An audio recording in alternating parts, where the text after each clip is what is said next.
Hello, നമ്മളിതൊരു കസിൻ്റെ വീട്ടിലോട്ട് പോവുകയാണേ. അവിടെ ഒരു ബിരിയാണി പരിപാടിയുണ്ട്. അപ്പോൾ അതിനുള്ള സാധനങ്ങളും കൂടി വാങ്ങിച്ചുകൊണ്ട് വേണം കേട്ടോ നമുക്ക് പോകാൻ. അപ്പോൾ കുറച്ച് ഓർമ്മ കുറവുള്ളതുകൊണ്ട് നമ്മൾ ഫോണിൽ സാധനങ്ങളുടെ ലിസ്റ്റൊക്കെ എടുത്തിട്ടാട്ടോ പോയേ. എന്നിട്ടും കുറച്ച് സാധനങ്ങളൊക്കെ ഇങ്ങനെ മറന്നുപോയിട്ട് റാക്കിലിരിക്കുന്ന കണ്ട് നമ്മൾ ഓർത്ത് വാങ്ങിച്ചിട്ടുണ്ട് കേട്ടോ.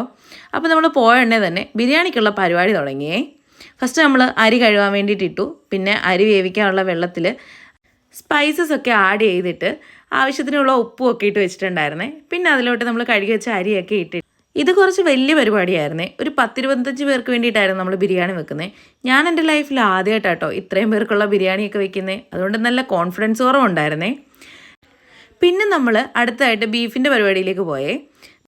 ബീഫിലോട്ട് നമ്മൾ തക്കാളിയും സവാളയും പിന്നെ മല്ലിയിലയും ഉപ്പും ഒക്കെ ചേർത്തിട്ട് നമ്മളൊന്ന് മിക്സ് ചെയ്തെടുക്കാം കേട്ടോ. ഇത് ശരിക്കും എൻ്റെ ഒരു കസിൻ്റെ കല്യാണം കഴിഞ്ഞിട്ട് അവരെ വിരുന്ന് വിളിക്കുന്ന പരിപാടിയായിരുന്നു. അപ്പോൾ അവർക്ക് വേണ്ടിയിട്ടാണ് നമ്മൾ ഈ ഫുഡ് ഉണ്ടാക്കുന്നത് കേട്ടോ.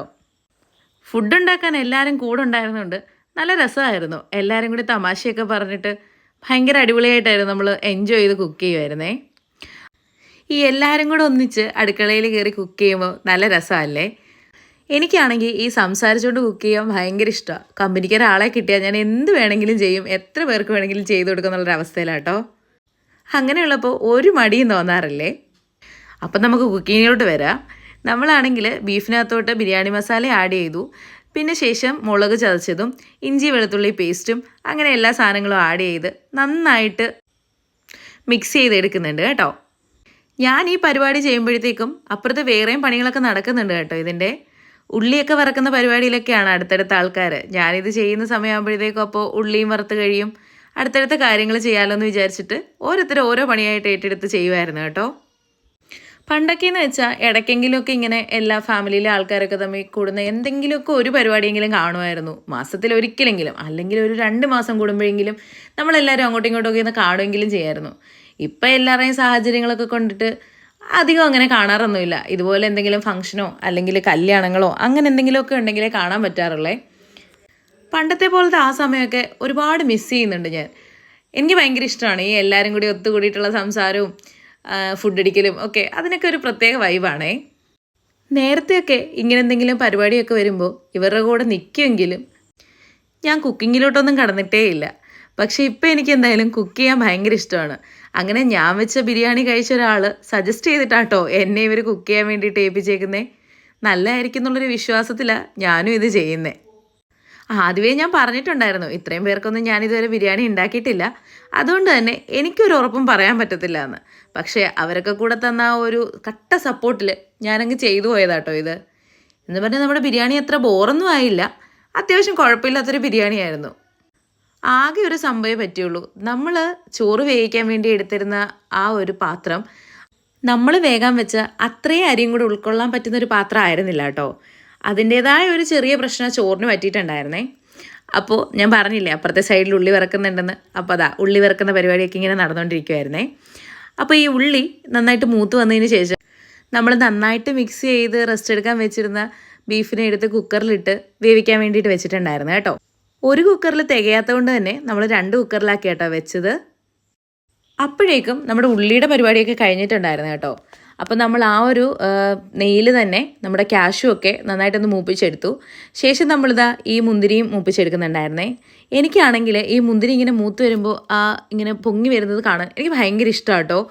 നല്ല രസമല്ലേ അത് കണ്ടുകൊണ്ടിരിക്കാൻ. പണ്ടിങ്ങനെ കണ്ടുകൊണ്ടിരുന്നിട്ട് ഞാൻ കുറച്ച് മുന്തിരി കരിച്ച് കളഞ്ഞ ആളാട്ടോ. ആ ഒരു ഇൻസിഡൻറ്റ് ഓർമ്മയുള്ളതുകൊണ്ട് തന്നെ ഒരുപാട് നേരം ഇങ്ങനെ കണ്ടുകൊണ്ട് നിൽക്കാൻ തോന്നിയില്ല. പെട്ടെന്ന് തന്നെ നമ്മൾ മൂത്തപ്പോൾ അതങ്ങ് എടുത്തു കേട്ടോ.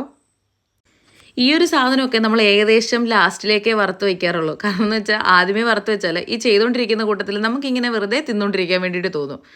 അപ്പോൾ അതെല്ലാം കഴിഞ്ഞപ്പോഴത്തേക്കും സൈഡിൽ കൂടെ ഒരാൾ സലാഡ് ആക്കുന്നുണ്ടായിരുന്നേ. സലാഡിനുള്ള ഉള്ളിയും തക്കാളിയും അതിൻ്റെ കൂടെ കുറച്ച് ഉപ്പൊക്കെ ചേർത്തിട്ട് നന്നായിട്ട് മിക്സ് ചെയ്തെടുക്കുമായിരുന്നു കേട്ടോ.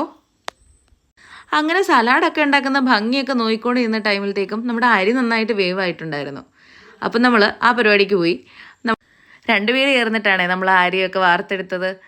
ഇങ്ങനെ എടുത്ത് വെച്ചിട്ട് നമ്മൾ പിന്നെ ദമ്മിടാൻ വേണ്ടിയിട്ട് തുടങ്ങുമായിരുന്നു. അപ്പോൾ ആദ്യം നമ്മൾ അതിനകത്തോട്ട് കുറച്ച് നെയ്യൊക്കെ ഒഴിച്ചിട്ട് അതിനകത്തോട്ട് നമ്മൾ ഫസ്റ്റ് ലെയറായിട്ട് ഇട്ടത് നമ്മുടെ ബീഫായിരുന്നു കേട്ടോ. അപ്പോൾ നമ്മൾ ബീഫ് ആദ്യത്തെ കുക്കറിൽ ബീഫ് എടുത്തിട്ട് ഫസ്റ്റ് ലെയറായിട്ട് അങ്ങ് ഇട്ടു. ശേഷം നമ്മൾ അതൊന്ന് എല്ലായിടത്തോട്ടും സ്പ്രെഡ് ചെയ്ത് കൊടുത്തിട്ട് അതിൻ്റെ മുകളിലോട്ട് നമ്മുടെ ചോറിട്ടു. ചോറൊക്കെ ഇട്ട് കൊടുത്തിട്ട് നമ്മൾ ഓരോ ലെയറായിട്ടെല്ലാം സെറ്റ് ചെയ്തുകൊണ്ടിരിക്കുമായിരുന്നേ. ബീഫ് ഇട്ട ശേഷം നമ്മൾ വറുത്ത സവാളയും കൂടെ അതിൻ്റെ മുകളിൽ ആഡ് ചെയ്തിട്ടുണ്ടായിരുന്നേ. പിന്നെ അതിൻ്റെ മുകളിലാണ് നമ്മൾ ചോറിട്ടതേ. ചോറ് ഫുള്ളായിട്ട് ഇട്ടതിന് ശേഷം അതിൻ്റെ മുകളിൽ നമ്മൾ വറുത്ത സവാളയും അതുപോലെ കാഷ്യൂവും മുന്തിരിയും എല്ലാം കൂടി ഇട്ടിട്ട് സ്പ്രെഡ് ചെയ്തിട്ടുണ്ടായിരുന്നു. അതിൻ്റെ കൂടെ നമ്മൾ മല്ലിയിലയും കൂടെ അതിൻ്റെ മുകളിൽ ഇട്ടിട്ടുണ്ടായിരുന്നു കേട്ടോ. എന്നിട്ട് നമ്മൾ അടുത്ത ലെയർ സെറ്റ് ചെയ്യാൻ വേണ്ടിയിട്ട് നെക്സ്റ്റ് കുക്കറിലെ ബീഫൊക്കെ എടുത്തിട്ട് ഇതിൻ്റെ മുകളിലോട്ട് തന്നെ ഇട്ടേ. പിന്നെ നമ്മൾ സെയിം പരിപാടി തന്നെ റിപ്പീറ്റ് ചെയ്യുമായിരുന്നു കേട്ടോ. ഇതിൻ്റെ മുകളിൽ വീണ്ടും നമ്മൾ ചോറിടുന്നു. ശേഷം അതിൻ്റെ മുകളിലോട്ട് നമ്മൾ വറുത്ത് വെച്ചിരുന്ന അണ്ടിപ്പരിപ്പും മുന്തിരിയും അതുപോലെ തന്നെ ഉള്ളിയും എല്ലാം കൂടി ആഡ് ചെയ്തിട്ട് ഒന്ന് ഡെക്കറേറ്റ് ചെയ്തെടുക്കുന്നു. അത്രയേ ഉള്ളൂ. നേരത്തെയൊക്കെ എന്തെങ്കിലും പരിപാടികളൊക്കെ വീട്ടിൽ നടക്കുന്ന സമയത്തേ വേറൊന്നും ചെയ്യാൻ പറയാതിരിക്കാൻ വേണ്ടിയിട്ട് ഈ കുക്ക് ചെയ്യുന്ന ആൾക്കാർക്ക് വേണ്ടിയിട്ട് ഉപ്പ് കൊണ്ട് നടക്കലായിരുന്നു എൻ്റെ പരിപാടി. അതിപ്പോഴും എന്നെ ആൾക്കാർ പറഞ്ഞ് കളിയാക്കാറുണ്ട് കേട്ടോ. ഒരു ഉപ്പ് ഭരണി എടുത്ത് വെച്ചുകൊണ്ട് നടക്കുമെന്ന്. ഇപ്പോഴും അതൊക്കെ അവർ പറയും. ഇത് ചെയ്തുകൊണ്ടിരിക്കുന്ന ടൈമിൽ തന്നെ അത് ഒരുപാട് വട്ടം അവരെല്ലാം പറഞ്ഞിട്ടുണ്ടായിരുന്നു കേട്ടോ. അങ്ങനെ നടന്ന ഞാൻ ഇപ്പോൾ ദാ ബിരിയാണിയൊക്കെ വെക്കാൻ പഠിച്ചു എന്ന്. ഞാൻ നേരത്തെ പറഞ്ഞില്ലേ, എനിക്ക് കുക്കിങ്ങിൽ അത്ര വലിയ താല്പര്യമൊന്നും നേരത്തെ ഉണ്ടായിരുന്നില്ല. ശരിക്കും പറഞ്ഞാൽ സൗദിയിൽ പോയി അവിടെ കുക്ക് ചെയ്യേണ്ട ഒരു അവസ്ഥ വന്നപ്പോൾ സർവൈവ് ചെയ്യാൻ വേണ്ടിയിട്ടാണ് ശരിക്കും ഞാൻ കുക്കിങ് സ്റ്റാർട്ട് ചെയ്തത്. നാട്ടിൽ വെച്ച് അത്യാവശ്യം കുറച്ച് സാധനങ്ങളൊക്കെ ഉണ്ടാക്കാൻ അറിയാവുന്നല്ലാണ്ട് അങ്ങനെ സ്പെഷ്യലായിട്ടൊന്നും ഉണ്ടാക്കാൻ എനിക്ക് അറിയത്തില്ലായിരുന്നേ. അവിടെ ചെന്ന് സ്വന്തമായിട്ടൊരു കിച്ചണൊക്കെ കിട്ടിയപ്പോൾ ഞാൻ കുറച്ച് എൻജോയ് ചെയ്തു കുക്ക് ചെയ്യുന്നതിൽ. അങ്ങനെയാണ് ഓരോ പ്രാവശ്യം വീഡിയോ ഒക്കെ എടുത്ത് കണ്ടിട്ട് യൂട്യൂബിൽ നിന്ന് എടുത്ത് കണ്ടിട്ടായിരുന്നു കുക്ക് ചെയ്തുകൊണ്ടിരുന്നത്. കാരണം എന്താണെന്ന് വെച്ചാൽ അടുക്കളയിൽ കയറുമ്പോൾ അമ്മ പറയും ഞാൻ കയറുന്നത് അമ്മയ്ക്ക് ഇരട്ടിപ്പണിയാന്ന്. അതുകൊണ്ട് എന്നെ കൊണ്ടൊന്നും ചെയ്യിപ്പിക്കാറേ ഇല്ലായിരുന്നു. അത്യാവശ്യം പിന്നെ എന്നാലും ഒക്കെ ഇടയ്ക്കൊക്കെ എന്തെങ്കിലുമൊക്കെ ചെയ്യുന്നല്ലാണ്ട് അടുക്കള നമുക്ക് സ്വന്തമായിട്ട് കിട്ടിയിട്ടേ ഇല്ല. ശരിക്കും പറഞ്ഞാൽ ഒരു പരിധി വരെ ഞാൻ ഒന്നും ചെയ്യാതിരുന്നതിൻ്റെ കാരണം അതായിരിക്കുന്ന എനിക്കും തോന്നുന്നത്. അതുപോലെ തന്നെ നമ്മൾ എന്തെങ്കിലും ചെയ്യുന്നതിൻ്റെ ഇടയ്ക്ക് അത് ശരിയായില്ല, ഇത് ശരിയായില്ല, ഇതിങ്ങനെയല്ല എന്നൊക്കെ അമ്മമാർ പറയുമ്പോൾ സത്യം പറഞ്ഞാൽ എനിക്ക് ഭയങ്കര ഇറിറ്റേറ്റിംഗ് ആയിട്ട് തോന്നാറുണ്ട് കേട്ടോ. അതുകൊണ്ട് തന്നെ അമ്മ വീട്ടിലില്ലാത്ത ടൈമിലാണ് ഞാൻ അധികം കുക്ക് ചെയ്തിട്ടുള്ളത്. അപ്പോൾ നമുക്ക് കുറച്ച് സ്വാതന്ത്ര്യത്തോടെ ചെയ്യാൻ പറ്റുമല്ല.